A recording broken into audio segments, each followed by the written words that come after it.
박수를 쳐야 될지 안 쳐야 될지 우리가 좀 결정을 해야 될 것 같아요. 네. 저기 박수 친 분들은 또 하나님 앞에 하나님께서 기뻐하실 겁니다. 또 안 치신 분은 또 안 쳤다고 해서 기뻐하지 않는 겁니다. 하나님 앞에 드렸으면 기뻐합니다. 우리가 찬양 드릴 때 그 객관적으로 찬양대가 잘하나 못하나 어떤 그런 입장에서 보시면 하나님이 별로 기뻐하지 않으시고 이 찬양을 드리실 때 같이 나도 찬양을 하는 겁니다. 우리 공동체를 대표해서 지금 하나님을 찬양하는 겁니다. 사실은 원래 이 찬양대가 할 때 우리 모두 일어서야 됩니다. 일어서서 하나님을 찬양해야 되거든요. 그래서 지금 이제 새해부터는 지금 새로운 어떤 계획이 있습니다. 예배 계획 중에 하나가 뭐냐면 찬양을 하고 말씀을 우리가 읽을 때는 다 같이 일어서려고 하고 있습니다. 우리가 하나님 앞에 찬양을 드리는데 그냥 다리 꼬고 앉아있거나 이런 건 별로 좋지 않은 것 같습니다. 그래서 앞으로 찬양할 때는 애국교회가 다 그렇죠. 애국교회는 그거 다 그렇습니다. 이 선진국의 그 뿌리가 깊은 크리스천의 뿌리가 깊은 곳은 보면 다 그런 식으로 합니다. 왜냐하면 이 하나님을 찬양한다는 그 의미로 모두가 일어서서 하나님을 찬양하는 겁니다.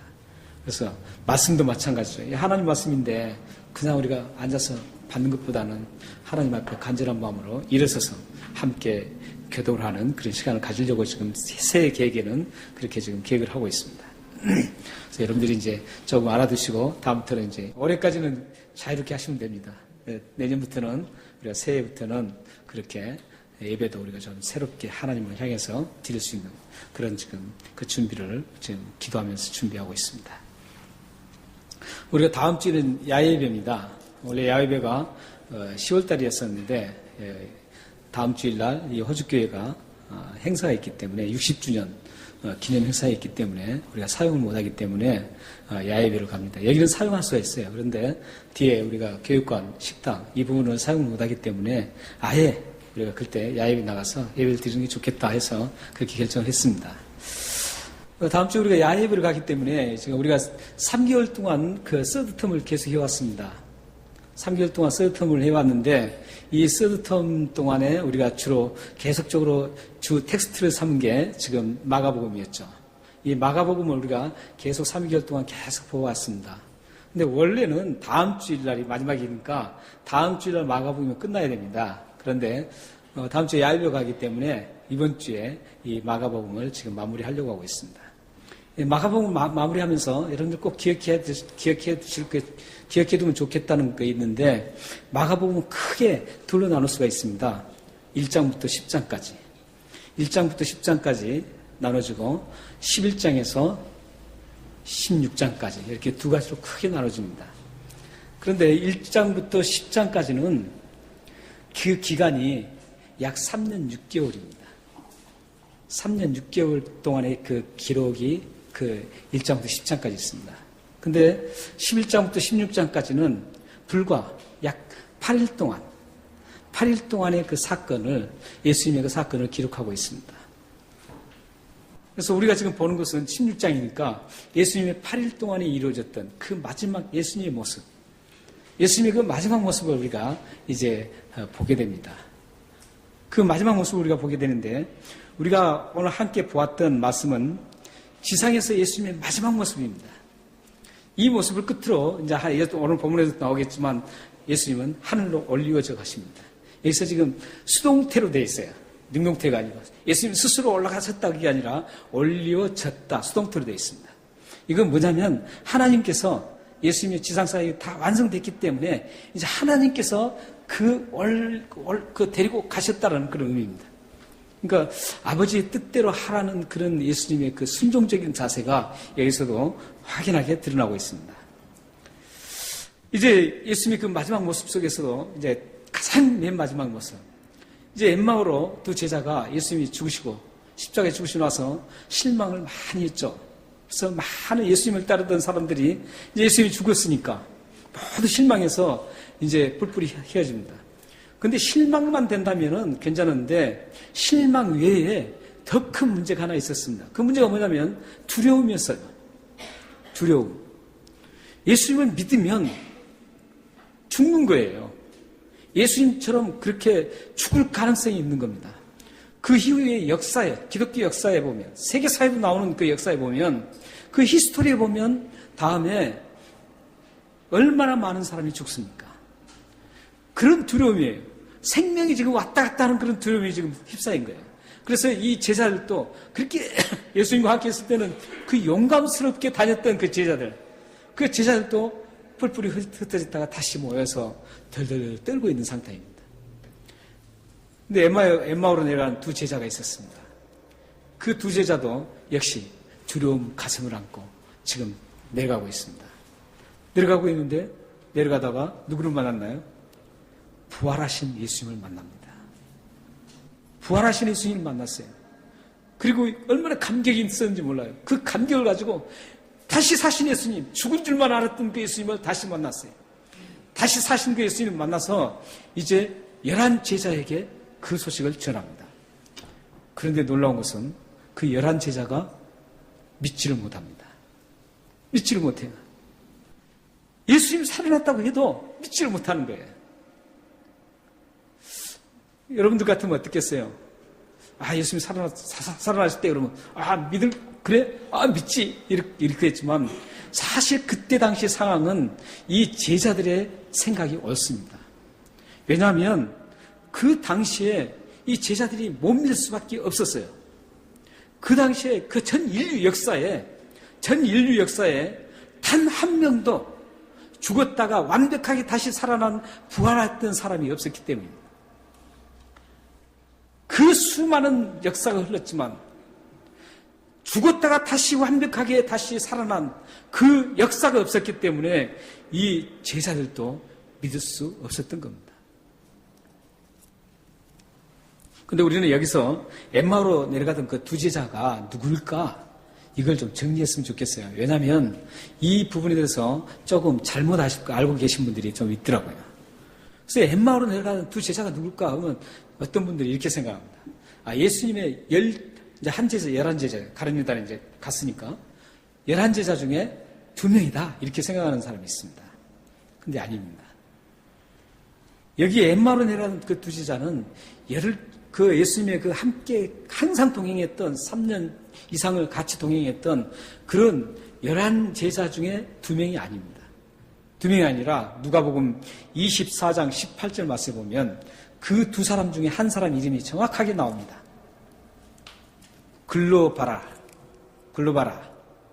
글로바라는 사람입니다. 이 글로바라는 사람에 대해서는 여러 가지 추측이 있습니다. 역사가 유세비우스는 예수님의 삼촌뻘 되는 사람으로 얘기를 합니다. 그리고 어떤 사람은 또 시몬으로 얘기하고 이렇게 다양해요. 그런데 그건 우리는 모릅니다. 그것은 하나의 추측이죠. 역시 그가 글로바라는 사람이 누군지를 몰라요. 그런데 글로바 외에 그러면 한 사람은 누굴까? 이것은 상당히 근거 있게 추측이 가능합니다. 지금 이 6월절 되면 이스라엘 백성들이 다 6월절을 세기해서 가족 단위로 다 예루살렘에 올라갑니다. 가족 단위로 예루살렘에 올라가서 6월절 그 명절을 지냅니다. 우리나라 같으면, 옛날 같으면 시골에서 다 시골로 내려가죠. 명절이 되면은 다 시골로 내려가요. 가족끼리 해서 차를 타고 내려가고 그러죠. 그와 마찬가지로 유대인들은 6월절이 되면 모두가 가족 단위로 그 예루살렘에 올라갑니다. 그렇기 때문에 우리의 가족 중에 한 사람이라는 거죠.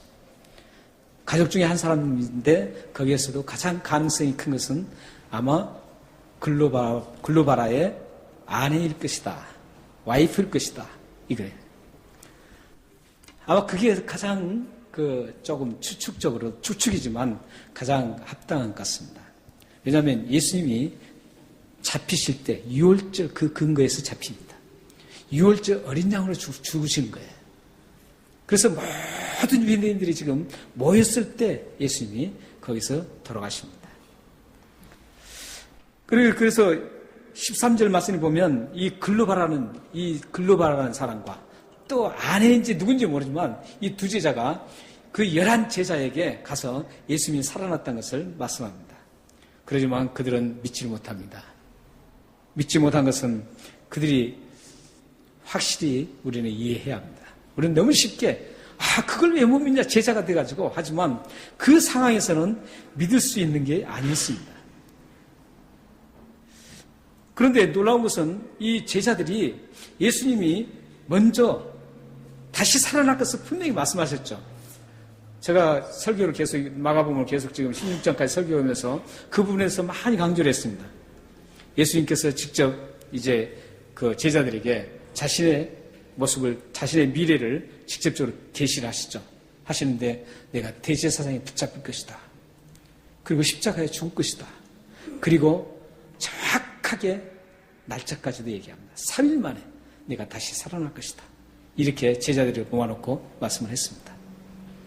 그렇게 말씀을 들었는데도 불구하고 근데 그 들었을 때 그 마가복음 9장 31절 32절에 보면 그렇게 듣고도 32절에 보면은 그 이해를 못했다고 말씀합니다. 이해를 못할 수밖에 없었어요.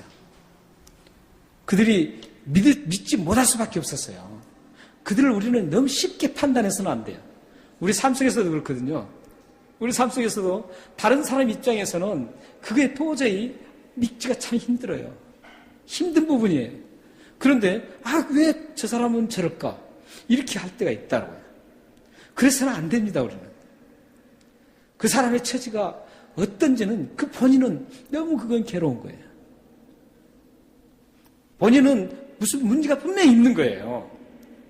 있기 때문에 그 사람에서 함부로 판단해서는 안 됩니다. 저 사람이 왜 저걸 못해? 왜 저렇게 살아가? 이래서는 안 된다는 것이죠.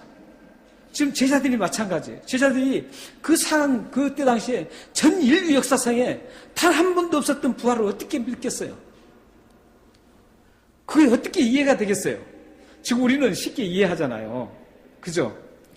우리는 성경을 통해서 예수님이 다시 살아났다는 것을 너무 쉽게 알고 있어요. 그래서 우리가 복된 자라 그래요. 예수의 십자가 죽으신 이후에 태어난 우리는 정말 복된 사람들이에요. 완벽한 복음을 우리는 확연하게 확인할 수 있기 때문에. 앞으로 천국은 희미하지만 그러나 구속의 완성을 우리는 확연하게 확인할 수 있기 때문에 얼마나 복된 사람인지 모릅니다. 근데 제자들은 부활이라는 것에 희미하게 보는 거예요. 이루어지지 않았기 때문에. 그렇기 때문에 우리는 그 제자들을 왜 못 믿느냐? 그렇게 할 수가 없다라는 겁니다. 사실 제자들은 여자들이 전한 예수님의 부활을 여자들이 전했었죠. 제자들에게. 그렇지만 그것도 믿지를 못했어요. 또 막달라 마리아가 내가 만났다는 것을 또 증거를 해요. 그리고 엠마오로 가던 두 제자도 증거를 합니다. 한두 번이 아니에요. 그러나 그들은 믿지를 못합니다. 왜냐하면 그들은 실질적인 주님을 보기 전까지는, 다시 살아나신 주님을 보기 전까지는 참 믿기가 힘든 겁니다. 예수님은 이 제자들이 예수님의 부활을 믿지 못한 그 이유를 말씀하고 있어요. 그들이 믿지 못한 것은 어떤 외적인 역사적으로 그런 사건이 없었기 때문에 믿지 못했다라고 우리는 판단합니다. 또 그것도 틀린 말은 아니에요. 그런데 예수님은 다른 각도에서 예수님은 예수님의 부활을 제자들이 믿지 못한 이유를 14절에서 설명하고 있습니다. 우리 14절 한번 다 같이 읽어볼까요? 다 함께 읽겠습니다. 시작. 그 후에 11 제자가 음식 먹을 때 예수께서 그들에게 나타나사 그들의 믿음 없는 것과 마음이 완악한 것을 꾸짖으시니 이는 자기가 살아난 것을 본 자들의 말을 믿지 아니함이리라. 마음이 완악한 것을 꾸짖으셨다 이거예요.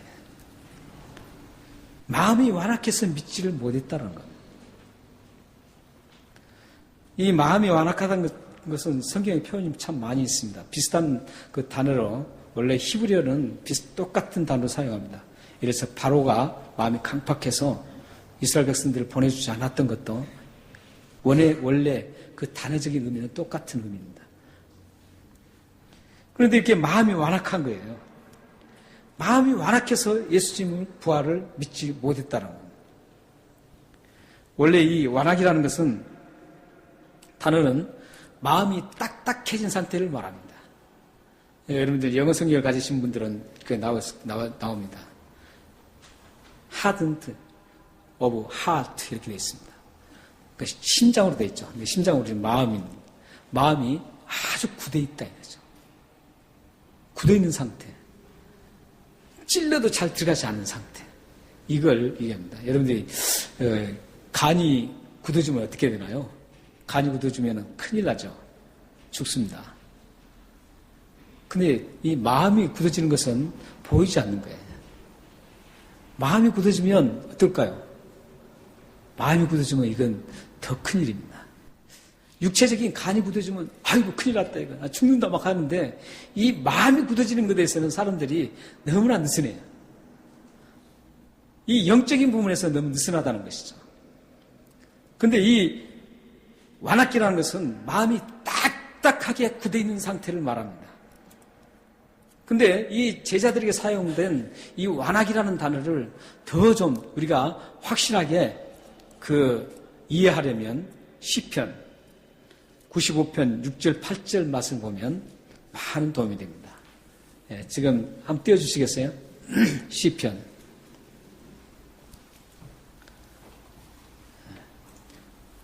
예, 우리 다 같이 한번 읽겠습니다. 아닌데 시편 95편 6절 8절 여기 기록은 안 돼 있어요. 저건 지금 마가복음 24장입니다. 제가. 네, 그러면 제가 말씀드리겠습니다. 시편 읽어드리겠습니다. 오라 우리가 굽히 경배하며 우리를 지으신 여호와 앞에 무릎을 꿇자. 그는 우리의 하나님이시요 우리는 그가 가르치시는 백성이며 그의 손이 돌보시는 양이기 때문이라.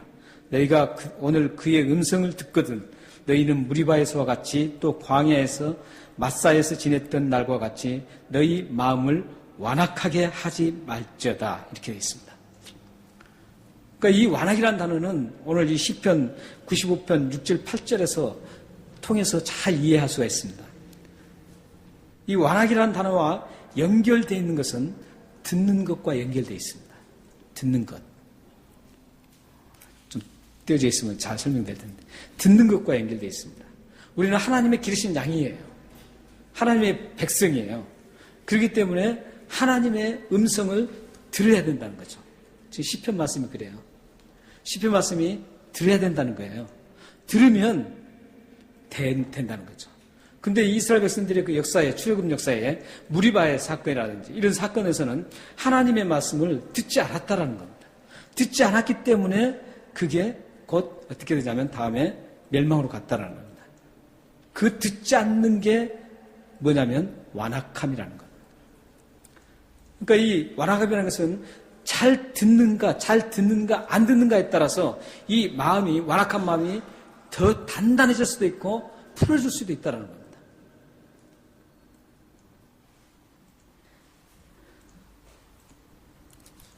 그러므로 우리는 여러분들이 마음이 혹시 완악하다면 어떻게 해야 될까요? 들어야 되는 겁니다. 여기서 듣는다는 의미는 무슨 의미죠? 듣는다는 의미는 순종을 동반한다 이런 뜻입니다. 듣고 만다 이게 아니라 듣는다는 의미는 성경에 듣는다는 의미는 순종을 동반되는 것을 듣는다 그런. 하나님 말씀을 들었어요. 하나님 말씀을 들었으면 그 말씀을 듣고 그래 하고 넘어가는 게 아니라 그 말씀을 들었으면 그 말씀대로 따라가는 것. 따라갈 때 어떻게 돼요? 그 말씀대로 다 따라가는 게 바로 듣는다는 겁니다. 그렇게 들을 때 이 딱딱하게 굳었던 그 마음도 확 녹아질 수 있다는 겁니다. 그렇기 때문에 하나님 말씀을 들으면 마음이 풀어지고 부드럽게 풀어지고 딱딱한 게 녹아나는데 하나님 말씀을 듣지 않으면 더 굳어진다는 겁니다.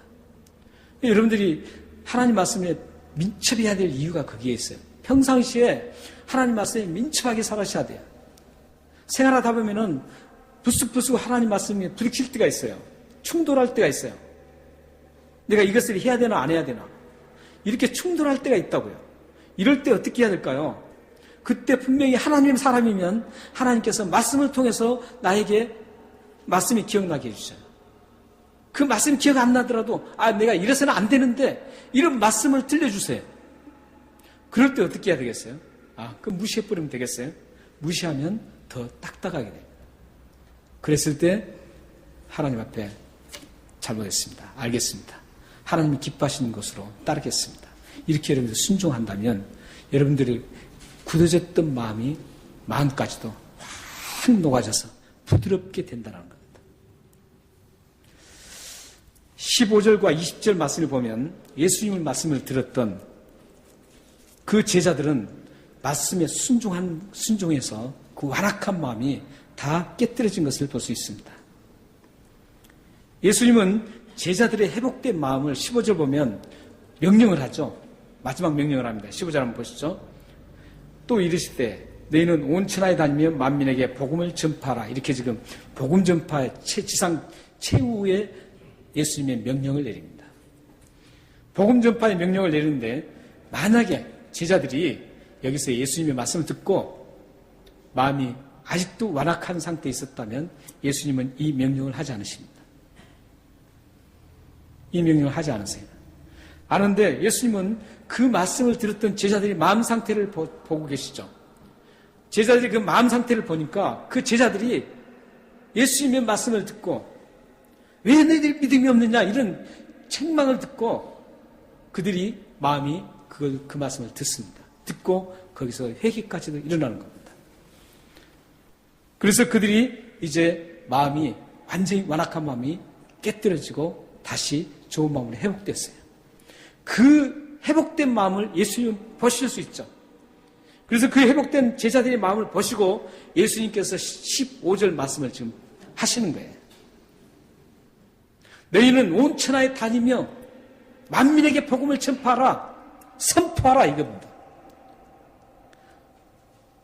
온 천하에 다니며 어떤 너희 집안만 있는 게 아니라 이 DY만 있는 게 아니라 시드니만 있는 게 아니라 이 호주만 있는 게 아니라 전 세계의 온 천하를 다니면서 모든 사람, 내가 좋아하는 사람만이 아니라 내가 싫어하는 사람도 모든 사람을 상대로 복음을 증거하라는 겁니다.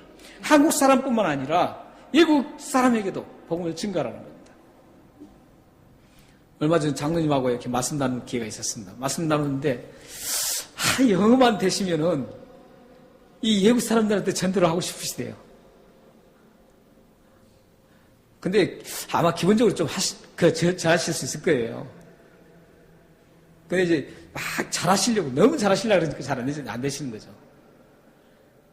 그래서 제가 이제 제 친구 목사님 영어를 안 돼가지고 그 말씀을 좀 드렸어요. 제 친구 목사님 중에 한 분이 우체통 선교라고 아주 유명합니다. 김영수 목사님이 복음을 전하고 싶은데 이 영어가 안 되는 거예요. 그러니까 하나님 앞에 기도했는데 하나님께서 지혜를 주셨어요. 지혜를 주신 게 뭐냐면 우체통마다 전도지를 집어넣는 거예요. 그리고 말할 필요도 없잖아요. 거기에 딱 구원받을 것들 딱 기록되어 있으니까 그냥 한마디만 하면 Believe Jesus Christ 이렇게 딱 하면 되는 거예요. 그리고 그냥 주는 거예요. 그리고 우체통 꽂아놓고 그렇게 해서 이 호주 그 모든 곳을 그렇게 다녔습니다. 지금 전도지 뿌린 것만 해도 몇십만 장이 됩니다. 다인 쪽만 놔두고 다녔어요. 그런데 하나님께서 놀라워요. 이렇게 전도 열정 있는 사람은 가만두지 않습니다. 하나님이 굉장한 축복을 하십니다. 어마어마한 축복을 하세요. 저는 그 축복의 내용을 다 알아요. 얼마만큼 큰 축복을 하나님이 내리시는지를. 그분이 욕심 있고 그런 분이 아니에요. 그런데 하나님께서 가만히 있는데 그냥 그렇게 채워주시는 거예요. 이렇게 복음을 증가하면 이런 역사가 일어납니다. 대단합니다. 그러니까 이 만민에게 복음을 선포하라는 겁니다. 타협하라는 게 아니에요. 그냥 선포해 무조건. 선포입니다. 프로클레임 선포해요. 선포하면 되는 겁니다. 여러분들도 모르는 사람들, 외국 사람들 많이 만나잖아요, 우리가.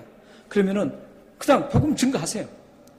예수님은 당신의 죄를 위해서 죽으셨고 십자가 죽으셨고 다시 살아나셨고 그 예수님을 믿으면 당신이 죄를 용서받고 구원받는다. 이렇게 간단하게만 전하시면 여러분들 혹시 의학을 하실 분들은 그 의학 그렇게 계속하시면 하나님께서 의학도 확 튀어주실 겁니다. 그러니까 여러분들이 이런 그 예수님의 명령을 잘 한번 따라보세요. 만약 예수님이 이 제자들이 이 완악함이 그대로 있었다면 이 명령을 내리지 않으세요. 근데 그들의 마음이 이미 깨어지고 예수님의 말씀을 듣고 따라서 그 말씀을 듣고 그대로 따랐기 때문에 그 완악한 마음이 다 없어지고 이제 예수님을 믿을 수가 있게 됐습니다.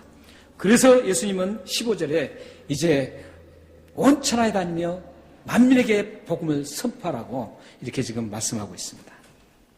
여러분이 이 세상 나그네 길을 통과할 때 하나님을 신뢰하지 못하게 만드는 게 이 완악함입니다. 하나님 말씀에 순종하지 못하도록 막아버리는 그 방해꾼이 이 완악한 마음입니다. 여러분들에게 해결해야 할 문제가 있어요. 그 해결해야 할 그 문제가 있는데 그 해결을 할 때 하나님만이 할 수 있는 거예요. 사실 실제로 우리 삶에 보면은 내가 할 수 있는 게 아무것도 없어요. 할 수 있는 게 많은 것 같죠, 여러분들? 없어요. 실질적으로 깊이 들어가서 막 부딪혀보면 그 문제 앞에 서면은 내가 해결할 게 아무것도 없다고 해요. 그럴 때 하나님이 해결해 주셔야 되는 거예요. 그때 뭐가 필요한 줄 아세요? 하나님을 신뢰하고 하나님을 믿어야 되는 거예요. 기도도 마찬가지예요. 하나님을 믿어야 되는 거예요. 내가 기도 드리는 게 응답 되려나 안 되려나. 이게 아니에요. 분명히 하나님께서 약속하셨어요. 안 들어주는 건 제가 하나님이 기도 응답 안 되는 건 제가 4가지를 말씀드렸었죠. 옛날에 매번 말씀드렸어요. 그러니까 기억하세요. 그거 외에는 하나님께서 다 응답해 주세요. 응답해 주시는데 그 응답을 해 주실 거 아니니까 그러면 안 돼요. 해 주실 것을 믿으세요. 근데 그걸 못 믿게 하는 게 뭔 줄 아세요? 완악한 마음. 완악한 마음이 하나님을 신뢰하지 못하도록 막아버려요. 그리고 지체들과 대화를 해도 자꾸 신뢰감을 잃을 수가 있어요. 어떤 분들은 그래요. 지체들과 이렇게 상당히 대화를 하면서 저는 사실 대화를 하면은 저 자랑은 아닙니다. 저 대화하면은 그분이 얘기하면은 저는 그거 다 믿습니다. 그분이 저에게 거짓말을 하는지는 모르겠지만 저는 그게 액면 그대로 받아들여집니다. 근데 어떤 분들은 보면 이 지체들과 대화하는데도 저 사람이 왜 저럴까? 저 사람 말은 가짜 같아. 자꾸 신뢰를 못하는 거예요. 이런 일이 왜 그런 줄 아세요? 이 완악한 마음 때문에 그렇습니다. 이 완악한 마음은 주님을 위해 전진하지도 못하도록 막아버립니다. 완악한 마음은 하나님께 사용하고 싶어도 사용을 못하도록 만드는 게 이 완악한 마음이에요. 이 완악한 마음 때문에 하나님이 주시고 싶어하는 그 수많은 것들, 그 좋은 것들을 받아 누리지 못하게 되는 겁니다. 완악한 마음은 우리의 신앙 성장을 막아버립니다. 그래서 이 완악한 마음은 그리스도인들에게 치명적입니다. 하나님과 관계에서도 치명적으로 일어나고 우리의 영적 성장에도 치명적이고 우리 지체들과의 관계에도 치명적입니다. 이런 치명적인 완악함을 여러분들은 깨뜨리고 사셔야 됩니다. 그래야 여러분 가정들이, 여러분 삶 현장이 풍요롭게 변화될 수 있습니다. 19절, 20절 보시면 마음이 회복된 제자들은 예수님이 하늘로 올라가셨지만 이제 담대하게 복음을 선포하고 다닙니다. 복음을 선포하고 다닐 때 어떤 일이 일어납니까? 주님께서 함께 하심으로 18절 말씀에 그 약속의 표적이 일어납니다. 18절에 복음을 이 제자들이 이제 완악한 마음이 다 누그러들고 없어지고 복음을 이제 선포합니다. 예수님은 하늘로 올라가셨어요. 이제 자기들밖에 없어요. 지금 외부 상황에는 예수를 전파하거나 믿으면 죽이는 그런 아주 험악한 분위기예요. 그런데도 불구하고 이제 담대하게 예수 그리스도를 전파하는 거예요. 전파하고 다닐 때 어떤 일이 일어납니까? 예수님이 너희들과 함께 하겠다 하면서 약속했던 그 약속의 표적들이 일어납니다. 그 표적들이 18절에 약속을 했었죠. 18절 한번 보십시오. 18절에 나온 그 표적이 어떤 표적이었는지 한번 보겠습니다. 17절 18절입니다. 예, 믿는 자들에게는 이런 표적이 잇따르리니 곧 그들이 내 이름으로 귀신을 쫓아내며 새 방언을 말하며 뱀을 집어올며 무슨 독을 마실지라도 해를 받지 아니하며 병든 사람에게 손을 얹은 즉 나으리라 하더라. 이 표적이에요. 근데 여러분들 여기서 이 표적들이 다른 표적은 문제가 안 돼요. 다른 표적이 문제가 안 되는데 18절 표적 이것은 좀 문제가 됩니다. 18절 보세요. 뱀을 집어올리며. 뱀은 그냥 뱀이 아닙니다. 아주 독한 독사를 말합니다. 그리고 무슨 독을 마실지라도 해를 받지 않는다 그래요. 여러분들 혹시 이제 오늘 이 말씀을 듣고 가셔서 집에 가셔서 그래. 그 믿는 사람들에게는 이제 독을 마셔도 괜찮으니까 가서 저기 세제를 쫙 따라서 한번 마셔보십시오. 마시면은 어떨까요? 살아날 자신 있으세요? 또 뱀을 막 찾아가지고 말이죠. 독사를 잡았어요. 물어도 괜찮다 그러니까 괜찮지 하고 탁 깨우세요. 이렇게 오해한 분들이 있어요.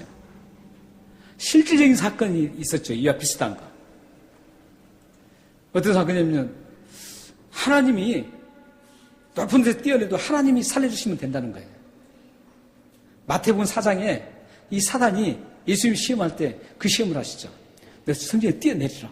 그러면 사자가 와서 너 발을 땅에 부딪히도록 받아줄 것이다. 이렇게 시험을 하죠. 그거와 비슷해요. 그래서 어떤 사람은 실제로 있어가 죽은 사람이 있어요. 그 제가 언젠가 신문에 본 적이 있습니다. 예수님이 높은 뛰어내려도 예수님이 살려주실 거라는 거예요. 이 말씀을 읽어보고. 그래서 뛰어내렸어요. 근데 어떻게 됐을까요? 죽었습니다. 그러면 이 말씀이 거짓말입니까? 왜 그럴까요? 이 말씀을 오해하기 때문에 그래요. 이 말씀을 왜 오해하냐면 지금 이 상황이 어떤 상황이냐면 하나님 말씀을 증거하고 하나님 복음을 선포하는 과정에서 일어나는 사건이에요. 하나님 복음의 말씀을 증거할 때 그 험악한 분위기에서 일어나는 사건들,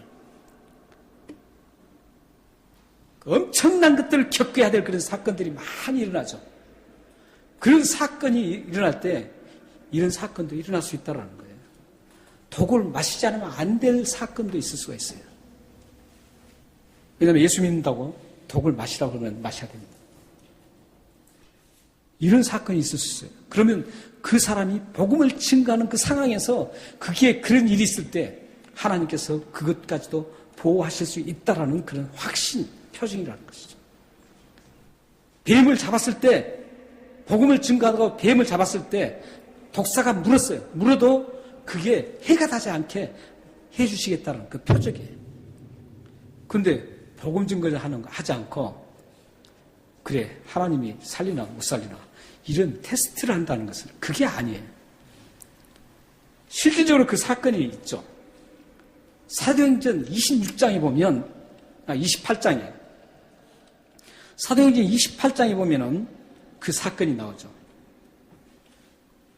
28장에 보면은 이 사도 바울이 유라굴라라는 그 태풍을 만납니다.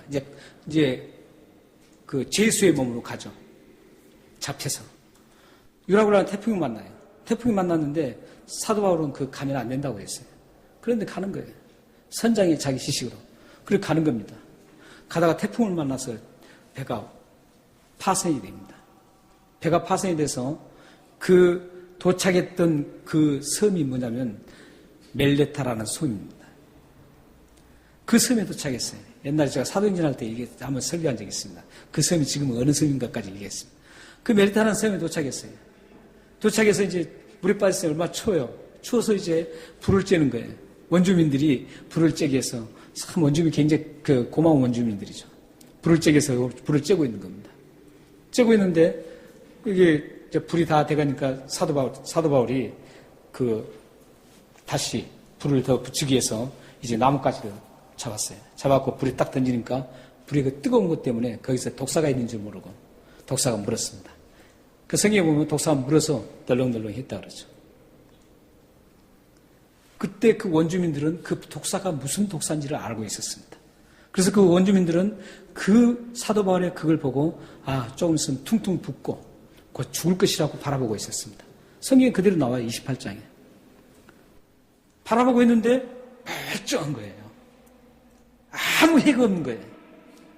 그러자 그들이 사도 바울을 뭐라고 불러요? 신이라고 부릅니다. 신이라고. 신. 바로 이런 부분이에요. 복음을 증거하다 보면은 그런 어려운 시기에 막닥뜨릴 때가 있어요. 그것뿐만 아니라 여러 가지 어려운 시기에 막닥뜨릴 때가 있습니다. 그럴 때도 복음 증거한 사람을 하나님, 예수님께서 책임지겠다는, 함께 해주시겠다라는 그거예요. 그 표징이에요. 그러니까 여러분들도 그런 경험을 할 수 있어요. 복음 증거하다 보면은 여러 가지 크고 작은 그런 당하는 것들이 많이 있어요. 그럴 때 하나님은 철저하게 예수님이 함께 하셔서 그걸 다 보호해 주신 겁니다. 그런 의미지 가서 하나님이 마시면 괜찮냐 이런 의미가 아니에요. 그렇게 하나님을 테스트하려고 그러면 안 되는 거죠. 그러면 우리는 이제 사도행전 26장에 나오는 그 말씀과 또 여러 가지 이제 말씀이 있지만 제롬이라는 사람도 있어요. 근데 그것은 제가 시간이 있으니까 그 말씀을 안 하겠습니다. 자, 우리는 여기서 이제 한번 생각해 봐야 할 게 있습니다. 뭘 생각해야냐면, 여러분들이 정말 하나님의 그 신실하신 하나님의 섭리, 하나님의 살아계신 그 모습, 내 삶 속에서, 현장 속에서 하나님 진짜 살아계신 것을 여러분들 느끼고 싶냐 이거죠.